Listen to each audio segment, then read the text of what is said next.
A slightly more complicated question now is because now the line is not totally given, but parts of it is expressed in terms of unknown. But anyway, we just use the same logic to get the intercept point. They say cut the straight line at point R, which means that R is the intercept point. This is point R. And then to find point R, we are going to solve a simultaneous equation. Fulfill the first requirement. Fulfill the second requirement at the same time. And then my decision is to both sides times 3 for the first equation to create 3y.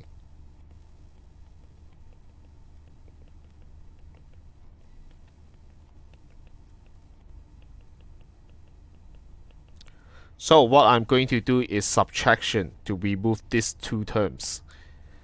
6x minus 5x and also positive 6 minus the bracket a minus 4.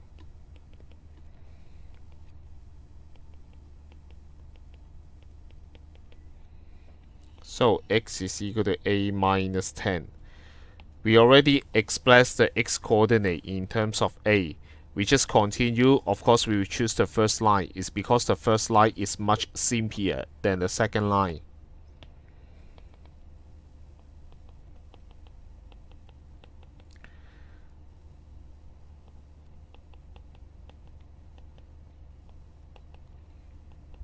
X replaced by a minus 10.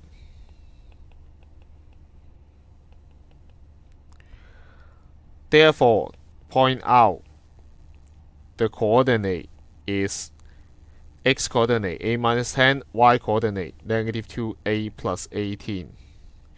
This is what asked by question in terms of a.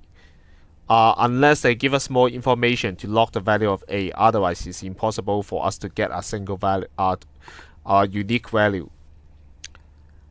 Now they say is there are another line, the third line, pass through this point. We have to find the value of a.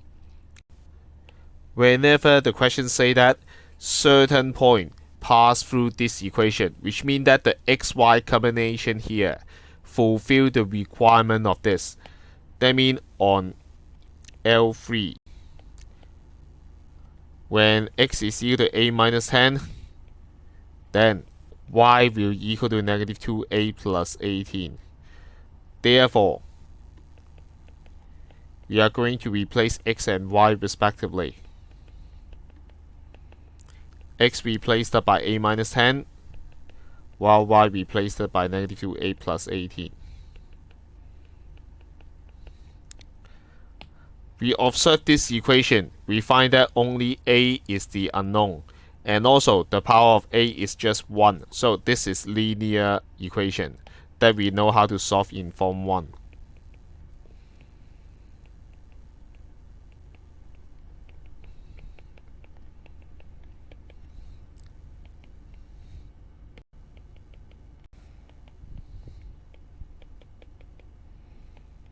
Divide both sides by negative 2, we get a equal to 6. Basically, the logic is not difficult, but you have to accept that sometimes it may not exact value. Then you just make sure you have a clear mind, you know what to do every step. And also, whenever they say there is a point pass through a line, that means you can put it inside. It's because that point fulfills the equation requirement. So that's why we replace x by this, at the same time y replaced it by this. Then we just find out the value of a. No matter you understand or not, just try to redo it by yourself and then experience that. Otherwise, it's difficult for you to memorize.